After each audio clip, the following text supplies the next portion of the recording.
per cobrir esta roda de premsa del 27 de juliol, a finals del mes de juliol, perquè la sala està molt tranquil·la. I serà un bon senyal que ja està a poc gaudint del descans. Bé, vaig explicar-vos els principals temes del Consell d'avui, el 27 de juliol. En l'apartat de cessaments i nomenaments, a través de la Conselleria d'Habitatge, Obres Públiques i Vertebració del Territori, el Consell ha acordat el cessament de la persona titular de la Secretaria Autonòmica d'Habitatge, Obres Públiques i Vertebració del Territori. Se cessa amb efectes del 23 de juliol a Josep Vicent Moya i Maiques, en consonància amb el seu nomenament, com saben, comissionat per al corredor mediterrani, agraint-li encaridament els serveis prestats i el treball que durant aquests 3 anys ha dut a terme en la Secretaria Autonòmica d'esta conselleria. Passem a l'apartat d'acords del Consell. En l'eix segon, transparència i regeneració democràtica, a través del Consell d'Hisenda i Model Econòmic, el Consell ha autoritzat 2 acords marc per a l'administració de la Generalitat, del seu sector públic instrumental i entitats adherides. D'una banda, el tercer acord marc per a la contractació del subministrament d'energia elèctrica per un import anual estimat de 62 milions d'euros i una durada d'un any prorrogable per un altre any més.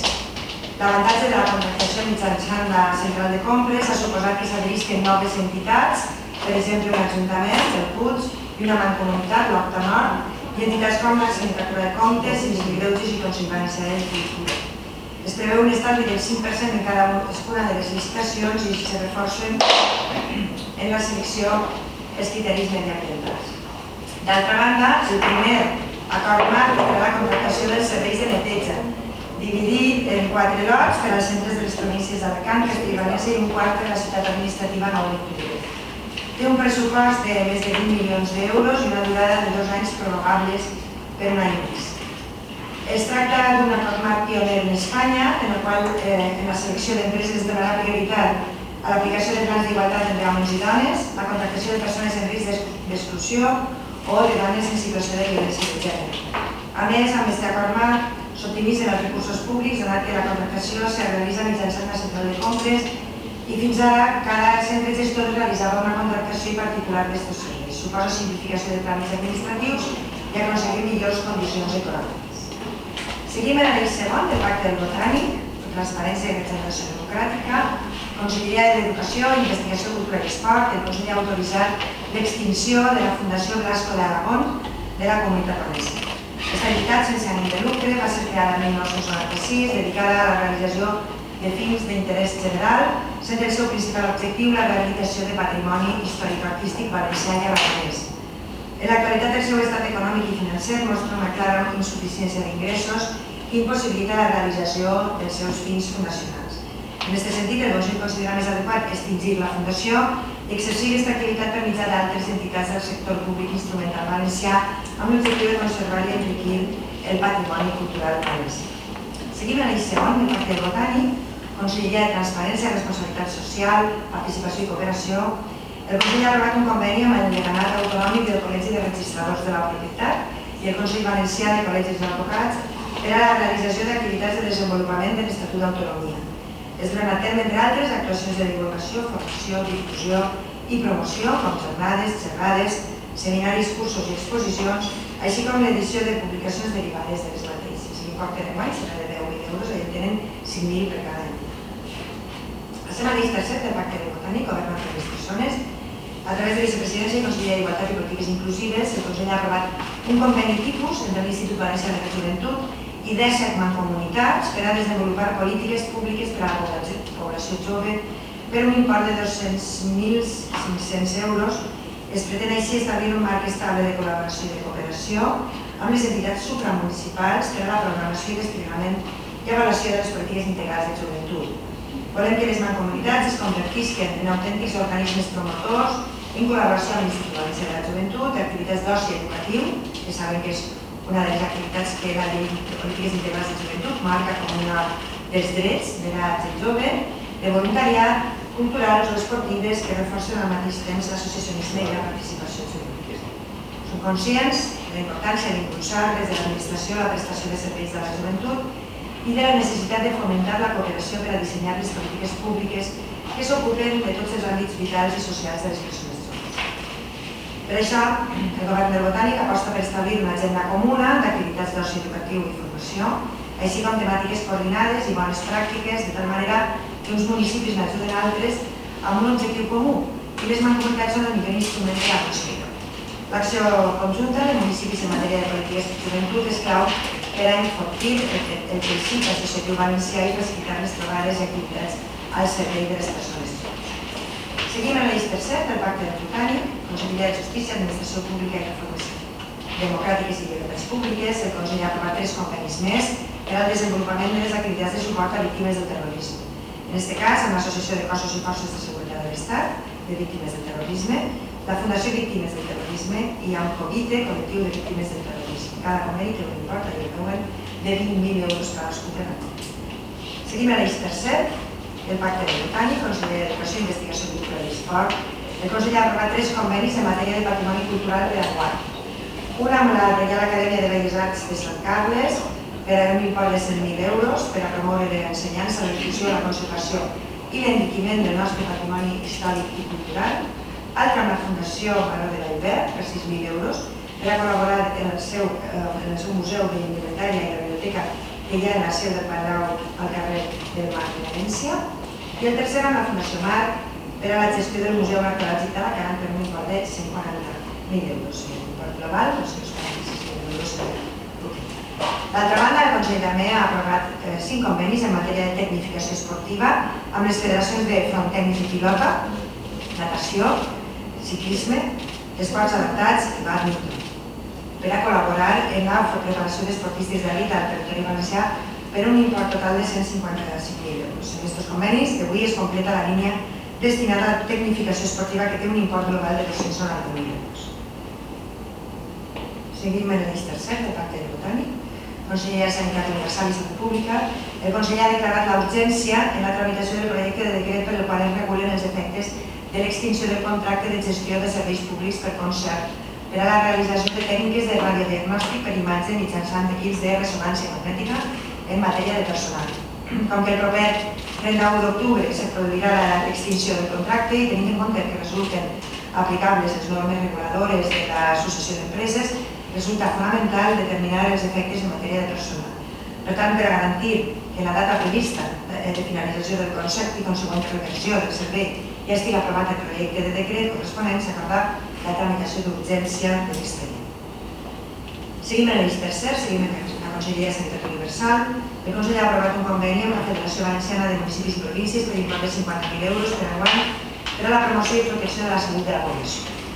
Donat que els ajuntaments tenen un paper principal en molts aspectes relacionats amb la protecció de la salut, s'estableix per primera vegada un marc de col·laboració estable per a coordinar les actuacions i serveis que es presten en matèria de salut pública i desenvolupar accions de difusió, informació i formació i suport per a millorar la promoció i protecció de la salut de l'àmbit municipal. Les accions a desenvolupar conjuntament se centren en 3 àrees: sanitat ambiental, seguretat alimentària i promoció de la salut.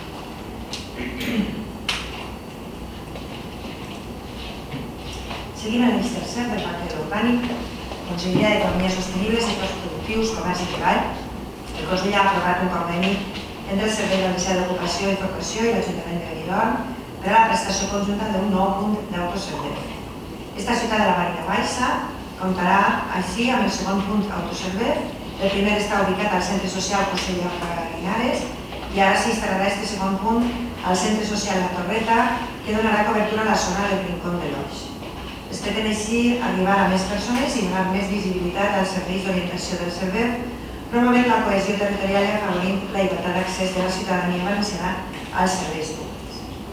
Seguim en l'eix tercer, el Pacte del Botànic, Conselleria d'Habitatge, Obres Públiques i Vertebració del Territori.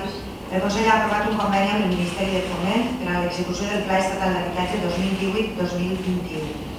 En aquest pla, el Ministeri aportarà un import total de 164 milions d'euros, quasi 40 més que l'anterior pla, i la Generalitat aportarà 49 milions, quasi 16 milions més que l'anterior, per al desenvolupament dels programes d'ajuda al lloguer de vivenda, foment del parc de vivenda en lloguer, foment de la conservació de la millora de la seguretat d'utilització i de l'accessibilitat de vivendes i foment de la regeneració i renovació urbana i rural.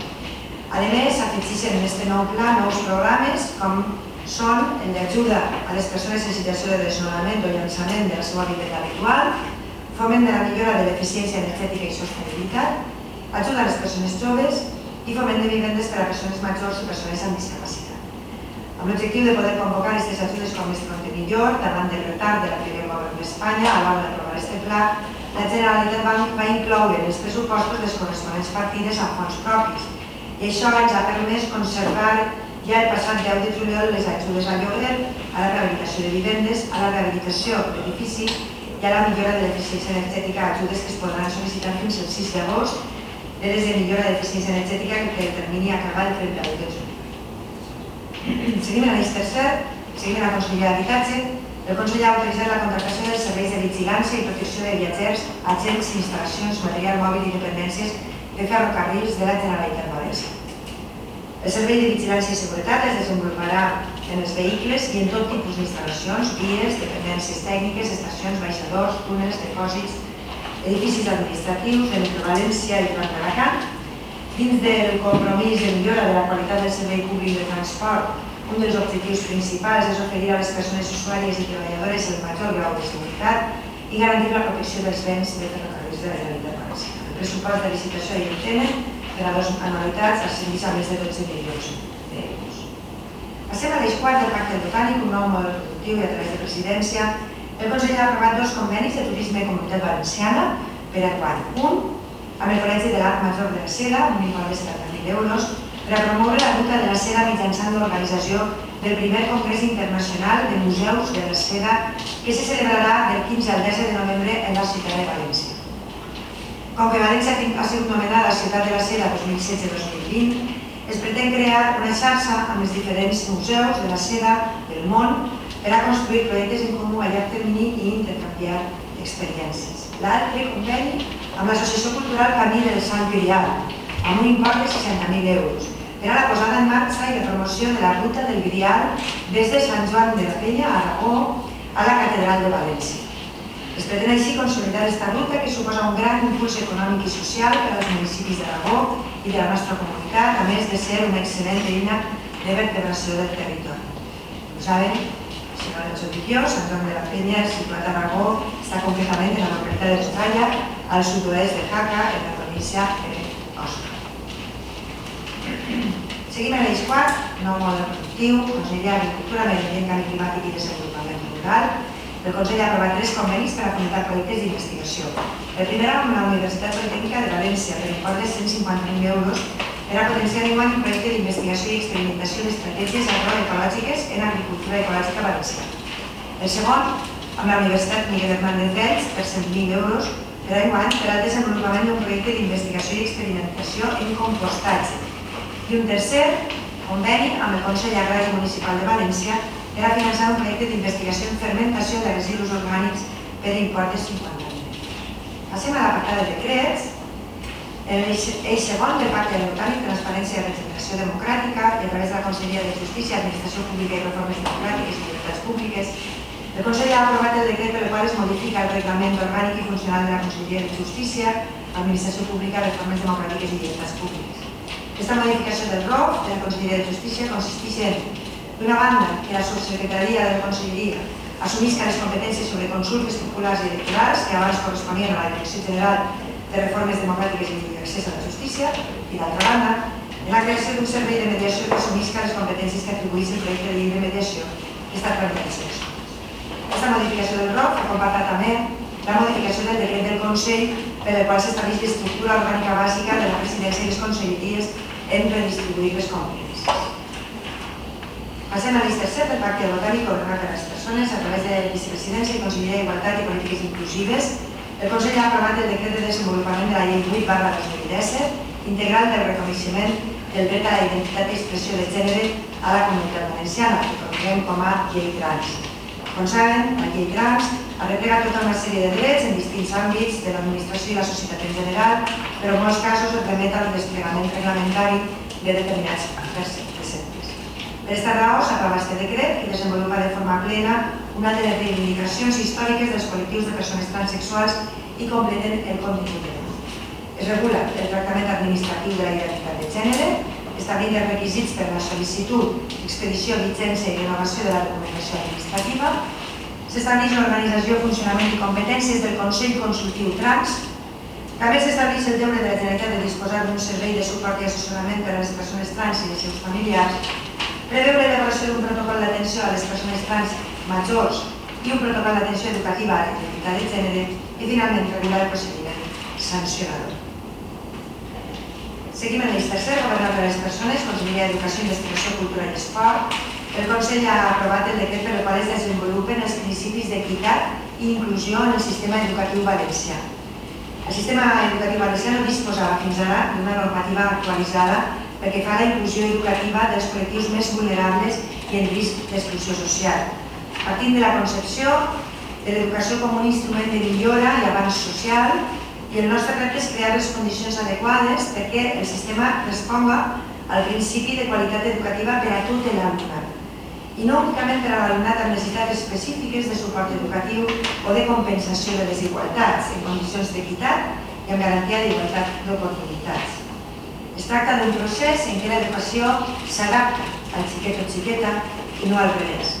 L'educació inclusiva és un procés on s'ofereix a tots i totes l'oportunitat d'assistir a l'aula, de participar i d'aprendre, i té com a punt de partida el reconeixement de la diversitat i, per tant, l'aprenentatge es construeix a partir d'aquestes diferències. Volem passar de la identificació de necessitats educatives especials a la lluita activa contra les barreres a l'aprenentatge i la participació. L'educació inclusiva és, per tant, un dret, no una opció. De fet, el decret es desenvolupa al voltant de la consideració de l'educació inclusiva com la resposta a un fet. I és que cada alumne, cada alumna té necessitats úniques. I a partir d'ahir s'ha d'afavorir l'eliminació de qualsevol forma d'exclusió, desigualtat o vulnerabilitat.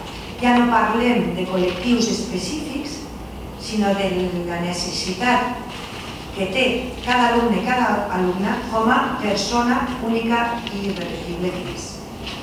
Este decret pretén avançar cap a aquest nou paradigma, s'emmarca dintre del Pla Valencià d'Inclusió i Cohesió Social 2017-2022, marc de referència de les polítiques inclusives del govern del Botànic, que respon a la ferma decisió, voluntat i compromís polític del Consell de consolidar un model de polítiques socials basat en el respecte a la dignitat humana i als seus drets fonamentals al llarg de tot el seu cicle vital, des que una persona naix fins al final de la seva vida.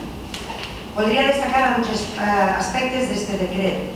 S'estableixen els principis generals com garantir la igualtat d'oportunitats i implicar a la comunitat educativa i fins i tot altres sectors de l'àmbit de la salut, de les polítiques inclusives o de benestar social i serveis de protecció a la infància i les corresponents línies d'actuació. Es tracta de buscar connexions entre l'escola, els serveis socials municipals i els serveis de salut que n'hi ha en cada municipi. De manera que aquest treball en xarxa, aquestes connexions, no responguen a la voluntarietat dels professionals que treballen en un o altre àmbit, sinó que n'hi ha un mecanisme normatiu que estableix els camins per a aquestes coordinacions i cooperació entre les distintes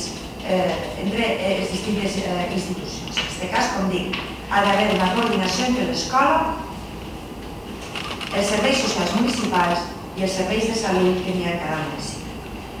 A més, tots i totes han de contribuir a que l'alumnat siga considerat com a protagonista. Ha de ser escoltat i té opinió. Això entronca també en el projecte de llei que hem elaborat d'infància i adolescència. Els xiquets, xiquetes i adolescents no com a objectes de polítiques públiques, sinó com a subjectes de dret i, per tant, protagonistes dels processos de decisió que els afecten. El centre, per tant, participa i rep suports de l'entorn i la resta d'organismes i entitats són necessaris també, per a que s'escolte la veu de l'alumne. Parlem de corresponsabilitat. Es desenvolupen aspectes relatius a l'organització de la resposta educativa per a la inclusió, com la consideració del projecte educatiu del centre com a eix vertebrador de la resposta a la inclusió, la necessitat de dissenyar els plans d'actuació per a la millora, la importància de la detecció i identificació de necessitats i el protocol de resposta educativa per a la inclusió, la formació i sensibilització dels professionals i les professionals o el sistema de l'alumnat amb vulnerabilitats econòmiques. Es regulen aspectes relatius a l'escolarització de l'alumnat amb necessitats educatives especials, necessitats de compensació de desigualtats i altres tipus de necessitats, residència en zones aïllades, entorn rural, malaltia de llarga durada, internament per mesures judicials, etc. Així com el paper dels centres d'educació especial dins de l'escola inclusiva. Es posa èmfasi en l'accés de l'alumnat a règims de major inclusió i a les actuacions que eviten l'abandonament escolar i fomenten el retorn al sistema educatiu a les persones que l'han abandonat. S'atorga un paper fonamental a l'orientació educativa, psicopedagògica i professional en el marc de l'escola inclusiva. A més, per tal de garantir l'adequada aplicació del decret, es realitza un seguiment de les actuacions en 3 nivells. Per part del Consell, a través de la Comissió Delegada del Consell d'Inclusió i Drets Socials, per part de la Conselleria competent en matèria d'educació i especialment a través de la inspecció educativa i per part dels centres docents.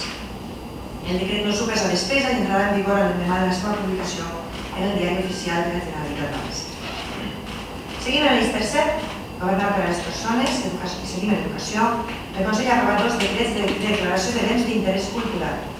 D'una banda es declara Vic amb la categoria de zona arqueològica, la vila romana de Ponera a Sagunt, ahí el tenen, en la primera foto, la foto de l'esquerra, que vostès també la veuen en l'esquerra, sí. Important testimoniatge de la primerenca romanització de la ciutat de Saguntum. Es tracta d'un conjunt de grans dimensions amb un atri central i diverses estances. D'altra banda, es complementa la declaració com a bé d'interès cultural amb la categoria de monument de l'església fortalesa de Sant Bartomeu Apòstol de Xàbia, la segona foto, la que tenen vostès a la dreta, per adaptar a la llei 4/1998 del Patrimoni Cultural Valencià. Aquesta església fortalesa és un dels exemples més destacats del gòtic isabelí a les comarques d'Alacant i durant l'època medieval a la vila de Xàbia va estar totalment emmurallada, sent l'església la seva principal defensa. Seguim en l'eix tercer del Pacte Botànic, seguim l'educació. El Consell ha aprovat un decret per el qual es crea l'Escola d'Educació Infantil de primer cicle d'Escoleta a Cullera. Aquesta escoleta començarà a caminar enguany en el curs 2018-2019 i comptarà per als 74 llocs escolars de les 5 unitats d'educació infantil de primer cicle amb un mestre o mestra d'educació infantil i 6 educadors o educadores d'escola infantil. Voldria també aprofitar per fer un xicotet balanç respecte a les escoletes infantils de la Generalitat. De l'any 1995 a l'any 2015, que van 20 anys, se van crear 2 escoletes infantils, una cada 10 anys. De l'any 2015 al 2018, 3 anys del govern del Botànic, se n'han creat 4. Una a Benlloc, la Penalta, a Massarrojos, a València, Altea, a la Marina Baixa i ara a Cullera, a la Ribera Baixa, cosa que suposa la creació d'un total de 279 classes escolars i està en procés també de creació la de Bugarra als Serrans. Això s'ha d'afegir perquè estem parlant d'escoletes titularitat de la Generalitat. Això hem d'afegir que ara, com saben, el govern del Botànic va augmentar les ajudes del bo infantil des del curs 2015-2016 en 15 milions d'euros, enguany 42 milions, un 27% més que 2017, amb l'objectiu de garantir la igualtat d'oportunitats per accedir al camp 0 a 3 anys d'escolarització no obligatòria. Això ha permès que este curs el bo infantil hagi arribat a més de 36.000 famílies. Destacar també que per al pròxim curs 2018-2019 s'ofereixen per primera vegada 14.460 places públiques i gratuïtes en la franja d'edat de 2 a 3 anys en 248 escoles infantils municipals, on s'ofertaran 9.700 llocs escolars, 40 escoletes de la Generalitat, on s'ofertaran 2.360 llocs escolars, i aules de 2 anys habilitades en centres d'infantil i primària que amb els 35 que s'obriran oferiran 2.400 llocs escolars. Per tant, si tenim en compte que el número de xiquets i xiquetes nascuts en 2016 ascendeix a de 9.140, esta oferta permetrà escolaritzar de manera gratuïta el 75% dels xiquets i xiquetes si les famílies així ho consideren. Seguim en l'eix tercer, governat per les persones, Consell d'Economia Sostenible, Sectors Productius, Comerç i Treball. El Consell ha aprovat el decret per el qual es determina el calendari laboral d'aplicació al territori valencià per a 2010. No obstant, destacar que enguany, a banda de les festivitats habituals i d'acord amb la resolució de les Corts Valencianes, a banda de les festivitats habituals, serà festiu el 24 de juny, dia de Sant Joan, que com ja saben, aquest calendari es complementarà fins al màxim de 14 dies per a les corporacions locals, a les que correspon determinar fins a 2 festes de caràcter local. Saben que aquesta reivindicació era una reivindicació fonamentalment de la ciutat de Alacant, però també havia sigut una resolució aprovada per les Corts Valencianes que ara el Consell ha materialitzat amb aquesta aprovació del calendari laboral per a 2019, que com dic, estableix com a festiu per a la comunitat valenciana el dia de Sant Joan, el 24 de juny. Passem a l'eix quart del Pacte Botànic, nou model productiu. A través de presidència, el Consell ha aprovat el decret per el qual s'aprova el reglament d'agències de viatges a la comunitat valenciana. La norma deroga l'anterior de l'any 97 amb l'objectiu de donar més seguretat a les persones usuàries i facilitar la prestació dels serveis. Les principals novetats són que s'introdueixen la substitució de l'actual fiança que dipositen les agències de viatges per una garantia per a respondre amb caràcter general del compliment de les obligacions derivades de la prestació dels seus serveis. Aquesta modificació garanteix a la persona viatgera l'accés fàcil, de forma gratuïta i sense demores indegudes, a la protecció garantida. Se desregularitza la venda de serveis sols i programes d'un dia. Actualment aquests serveis poden realitzar-se per qui no tinguen la condició d'agència de viatge i per tant no cal mantenir la regulació solament per les agències, perquè se genera un greuge. I deixa de regular-se també el règim específic d'arbitratge que tradicionalment es preveia en els reglaments d'agències de viatges i es possibilita així l'aplicació de qualsevol solució extrajudicial de conflictes aplicable a la resta dels sectors econòmics. Fins així els temes que jo volia explicar-los del Consell d'avui. Gràcies per la seva atenció. A partir d'aquest moment estic a la seva disposició per a que formulen les qüestions que tinguin a bé formular sobre aquests temes o qualsevol. Moltíssimes gràcies. Sí, bon dia, vicepresidenta. Jo volia saber quina opinió li mereix al Consell el nou projecte de Puerto Mediterráneo que se va presentar ahir, en el que hi ha canvis substancials per tal d'intentar, entenc jo, que rebre el vistiplau de l'administració. Això d'una banda. I després de l'altra, volia saber quina és la posició del govern respecte a la votació del sostre de despesa que s'està votant ara o s'haurà votat ja, no ho sé, i què pot suposar, perquè el conseller d'Hisenda criticava fa uns dies que el fet de que no s'aprove serà molt perjudicial per a les arques valencianes.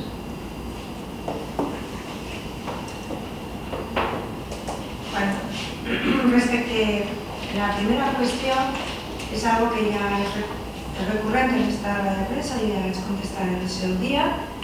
Els projectes que arriben a la Conselleria d'Habitatge, tots ells, no només este, s'evaluen des del punt de vista legal i s'evaluen des del punt de vista de l'adequació a la línia de protecció del territori i a la línia d'economia sostenible que este Consell marca.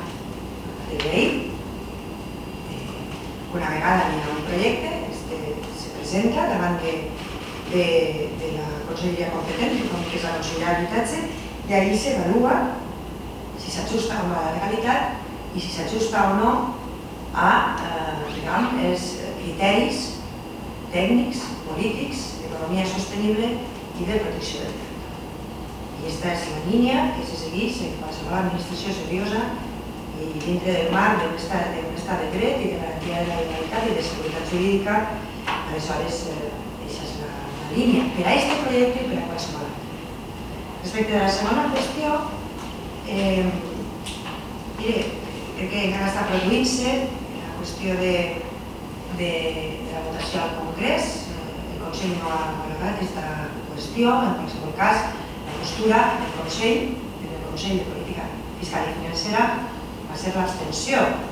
Ja en teníem, i brillantment així ho va explicar el conseller d'Hisenda i Model Econòmic, el senyor Soler, que un tractament igual del sostre de despesa i de dèficit per a comunitats que tenen situacions de partida desiguals no és just. És a dir, aquesta comunitat, i el conseller d'Hisenda això ho ha dit moltes voltes, no té un problema de despesa.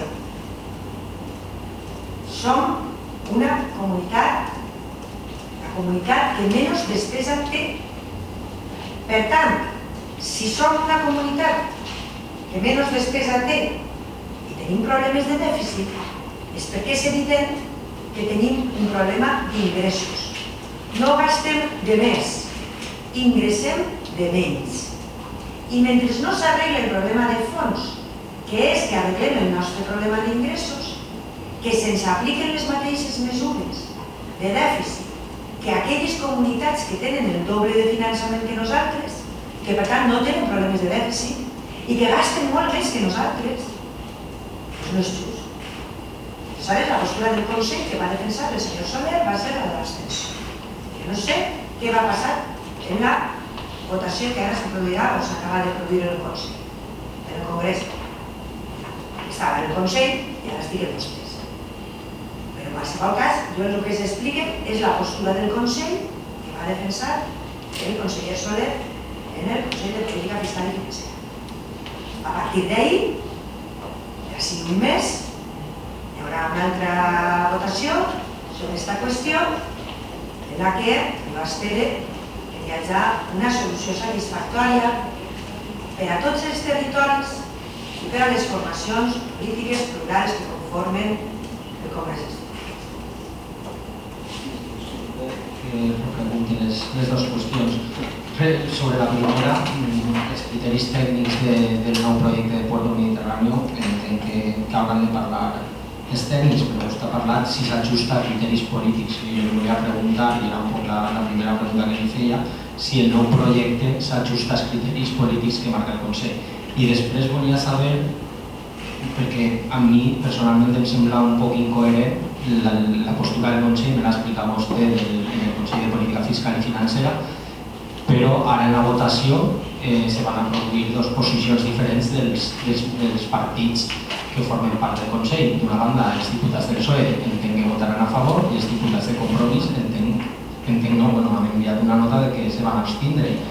Algú dels dos és incoherent, qui no està recolzant la postura del Consell, perquè tant el president com el conseller Soler deien que s'hauria de treure endavant aquesta posició.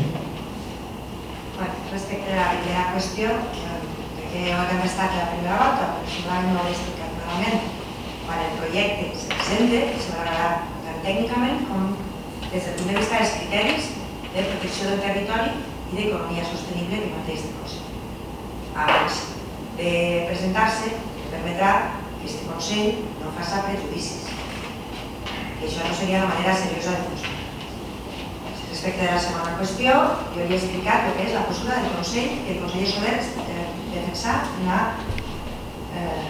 Comissió de Política Fiscal i Financera, el Consell de Política Fiscal i Financera. I aquesta és la postura del Consell, defensada, ho dic, brillant i vehementment per el conseller Soler.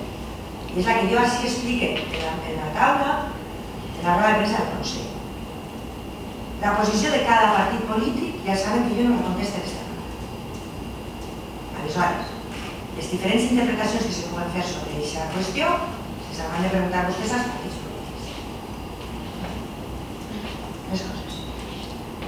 Una cosa més sobre aquesta qüestió, el que sí que s'ha pronunciat el president de la Generalitat és sobre la possibilitat de que fora el PP en la seva majoria en el Senat i paralitzar-se aquest canvi de criteris en el dèficit. Pareix que no va fer falta que siga el PP, que en el mateix Congrés no va haver majoria. Què farem ara sense aquests 200 milions d'euros que presentin esta mateixa setmana? Bé, com dic, d'ací un mes s'ha de produir una altra votació. Produir una llei. Aleshores, hi haurà acudit, no adelantemos acontecimientos y a partir de ahí, pues cuando pase este mes, i si tornem a votar, podrem valorar aquestes qüestions. En tot cas, les motivacions, des de luego, són molt diferents. És cert que per a aquesta comunitat el que no se'ns apliquen criteris tan restrictius del dèficit és molt important fins que no hi hagi un finançament just. Però també és cert que la solució no és augmentar la possibilitat de deute, sinó augmentar els ingressos. Per a nosaltres això és un patge d'una situació que tenim en què ens estem desangrant. I nosaltres no volem més tirites damunt de la ferida que ens desangra. Volem, primer, que ens posen la ferida, perquè si no seguirem desangrant-nos, i segon, que ens facin la transfusió de diners, en aquest cas. Aquesta és la qüestió. Augmentar el sostre de dèficit el que fa és que puguem desangrar-nos més. Però que no es tracta d'això. Es tracta de cosir la ferida i fer la transfusió i que no siguem desangrant-nos. I això se fa amb un sistema de finançament just, amb una regularització del deute, que vol dir que la part il·legítima del deute que se deu a l'infrafinançament no carregue sobre les arques públiques valencianes, sinó sobre aquells que són responsables d'haver generat aquest deute, i vol dir inversions en arreglo a les nostres necessitats. Que són les tres reivindicacions que les Corts, per unanimitat, han aprovat i estan defensant. Més coses. Sí, vicepresidenta. Si ens podia dir alguna cosa sobre el tema de la torre d'investigació de la FE. Bueno, per lo que yo sé, la consellera de Sanitat Universal y Salud Pública acaba de hacer una rueda de prensa en la cual, a raíz del informe de auditoría sobre lo que es el edificio de la FE, s'ha determinat que hi ha determinades irregularitats corresponents a l'etapa de govern del Partit Popular, i com és obligació, que així marca la llei d'enjudiciament criminal, quan una autoritat pública té coneixement de la comissió possible d'un delicte, ho ha de posar en coneixement mitjançant denúncia als òrgans judicials, a la Fiscalia o a les forces i cossos de seguretat de l'Estat. Per tant, aquestes irregularitats que s'han detectat en l'auditoria, que afecten a l'etapa del Partit Popular, és traslladar-se a Fiscalia perquè la Fiscalia valore si efectivament hi ha indicis de delicte i s'ha d'investigar o no. Aquesta llei és el que jo sé, però la consellera havia convocat una roda de premsa. Més coses? Sí, bon dia. Bon dia. Mira, Porta vostè la càmera, el micro i tot. sí, de tot, jo de tot. Li paguen dos salaris també? Sí, 0 per 2, 0. Vale. La precarietat dels nostres temps. I parlant d'això, volia preguntar-te sobre el tema de la renta de ciutadania / renta d'inclusió, si sou conscients de que estan tots els abonaments parats des del mes d'abril. O sigui, que no està cobrant ningú res sobre el mes d'abril. I que quan se demana informació ens diuen que, bueno, a lo millor allà a finals de setembre, d'octubre, no sé, que ja parlarem. Està produint problemes greus, però molt greus. Molt bé. Mire, la renda bàsica d'inclusió, que va entrar en vigor el 23 d'abril, és un canvi de paradigma complet en el que és la lluita contra l'empobriment de les famílies valencianes. Òbviament, tot canvi comporta una etapa de transició. I el que a més ara, i se sabia que ara s'ha de tramitar aquesta nova modalitat i que per tant, fins que tota aquesta part de tramitació estigui enllestida, hi hauria un temps en què aquest cobrament tindria que acabar-se aquesta part de tramitació. És cert que el que s'han donat les instruccions als serveis socials municipals perquè aquest període de base de temps se suplisca amb les PEIs, les ajudes d'emergència. Però també vull recordar una cosa. Quan el govern de Botànic arribava al 90, hi havia un any de llista d'espera per a cobrar la renda garantida de ciutadania. Un any. Un any d'espera. Que, a més, la renda caducava cada 6 mesos. El qual tenia com a conseqüència que tu demanaves avui la renda, se tramitava i als 4 o 5 mesos cobraves, i aquests 4 mesos o 5. I al mes següent s'havia caducat i tenies que tornar a demanar-la. Això amb aquesta renda s'acaba. És de veres que ara anem a tenir 3 o 4 mesos de transició, però també és de veres que la gent, a partir d'aquest moment, quan estigui dintre del sistema, cobrarà a final de mes. Que és com s'ha de fer una política d'inclusió. No que de repente pague 3 o 4 mesos, està 5 mesos sense cobrar, te torna a pagar 3 o 4 mesos, perquè això genera la impossibilitat de poder organitzar la teva vida i de centrar-te en el teu projecte vital. A partir que la gent estigui al sistema, ja no caducarà, no tindrem cada 6 mesos una altra volta el mateix procés burocràtic, que és el que se venia produint en la llei anterior. I la gent, la primera volta cobrarà els atrasos i després cobrarà al mes. Cobrarà més quantia, perquè passaran dels 380 euros al mes a, com a mínim, 515 euros al mes. Que, en un cas d'una família de 4 membres que tingui ajuda a la vivenda i als drets energètics per a combatre la pobresa energètica, arribarà a 833 euros, que és algo prou més digne que els 380 que se cobraven fins ara. I que, a més, tindran aquesta condició fins que la seva situació d'empobriment es mantinga en el temps. I que, a més, té dret a la inclusió, és a dir, que els serveis socials municipals facin un acompanyament i, una vegada s'estabilitzen econòmicament, puguen emprendre el seu projecte de vida vital a través de la inserció social, la inserció laboral o l'itinerari que els professionals entenguen que necessita aquesta persona o aquesta família. Per tant, el salt qualitatiu és com del cel a la terra amb aquesta llei. Que n'hi ha una part de transició, doncs clar que sí, però que anem a passar d'un sistema precari que estigmatitza la pobresa, que feia que la gent no poguera fer un treball d'inclusió i de reinserció laboral. Perquè quan tu estàs pendent, des que t'alces fins que t'excites, d'on traus el plat de macarrons per als teus fills, no pots centrar-te en fer un currículum, en formar-te o en emprendre, com dic, el teu projecte vital i familiar. Aquesta és la qüestió. S'estan accelerant tots els tràmits per a que el primer pagament es produïsca l'abans possible i la gent estiga dintre del sistema l'abans possible. Però, com vull recordar, quan aplegàrem al govern la gent esperava un any més després. I ara pot ser que n'hi hagi 3 o 4 mesos de transició fins que tramitem a la gent i la posem dintre del nou sistema de renda bàsica d'inclusió. És possible. Però el salt qualitatiu que van a tenir aquestes famílies no té precedents en aquesta comunitat ni en moltes comunitats d'Espanya.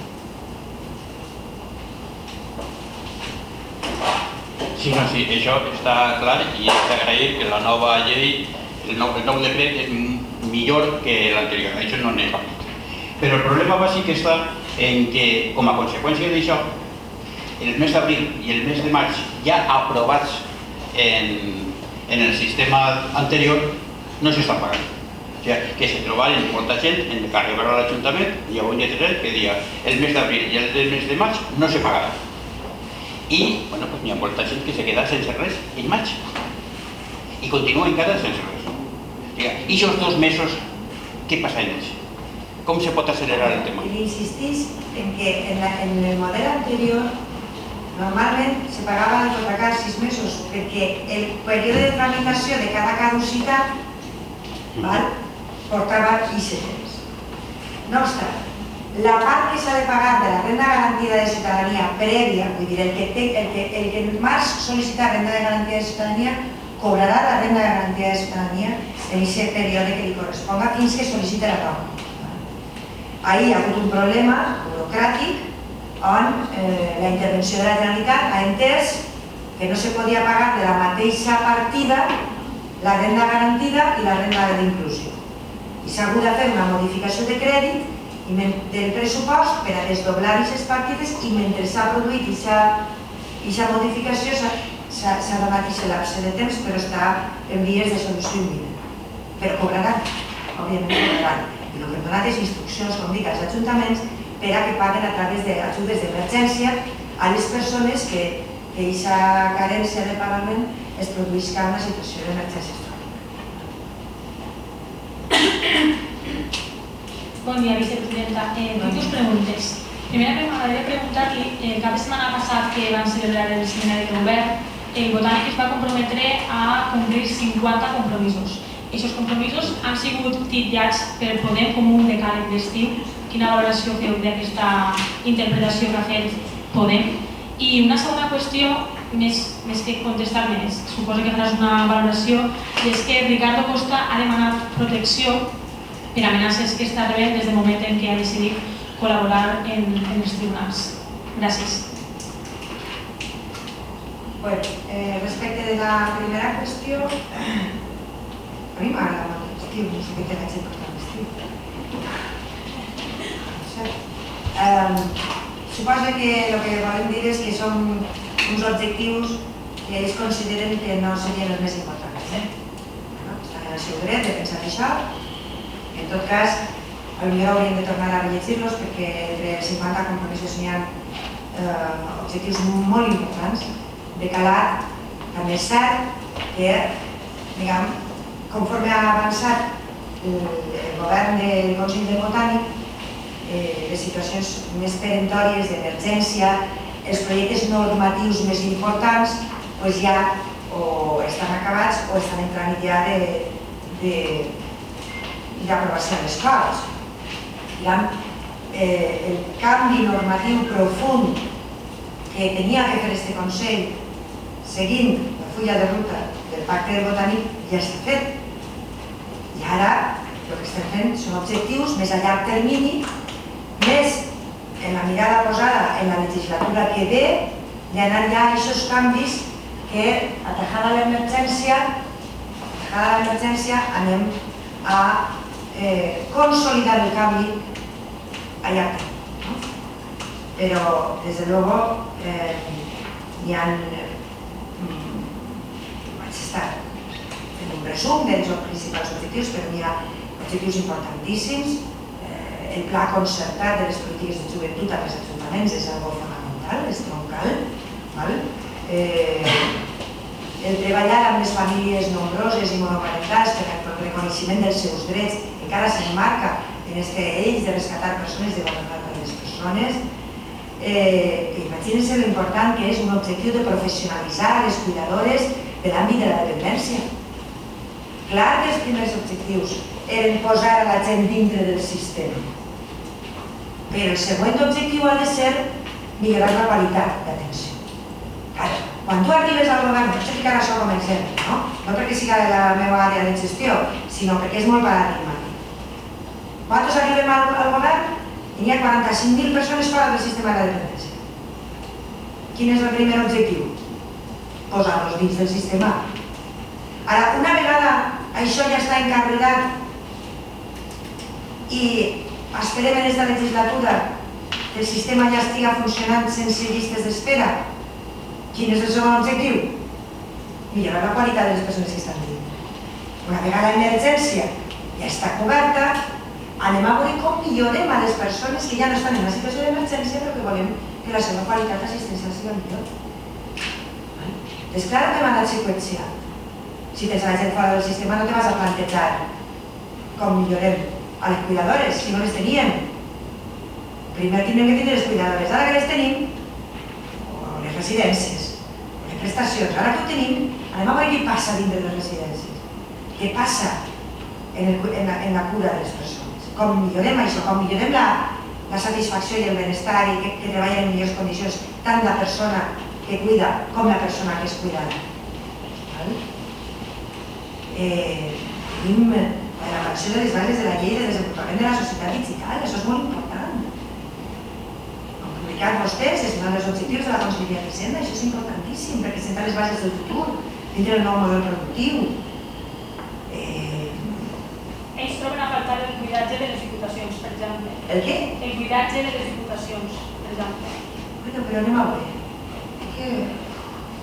Això són objectius que ja estaven en seminaris anteriors. Estaven en el seminari de Morella, això. I se van fer 2 decrets i el Tribunal Superior de Justícia de la Comunitat Valenciana va decidir que això no se podia fer. Els milagres a Lourdes. S'està treballant, òbviament, en el camí normatiu d'això, però és que això ja està en marxa. També, que tenim que ficar un objectiu d'algo que ja s'està fent, doncs estaríem fent trampes al solitari, no? El decret de les condicions de treball de persones en l'administració de la Generalitat és molt important. Encara que estem parlant de paquets normatius molt importants. Estem parlant de la creació del Centre de Mediació a la Comunitat Valenciana. Estem parlant de l'elaboració de l'Inventari de Patrimoni de la Guerra Civil, de l'Agenda Cultural Valenciana. Estem parlant del Pla de Foment de la Formació Professional com a motor innovador i ocupació. Això és fonamental. Eix quart. Hi ha moltes més mesures de l'eix quart de l'Estat. Què ha passat? Els primers seminaris, la majoria de mesures eren de l'eix primer del Pacte Botànic, rescatar persones, clar que sí. A mesura avança, ens estem centrant més en altres eixos, que són de mirada llarga, un nou model productiu. Clar que hem de fer el foment de la formació professional en aquest marc del nou model productiu.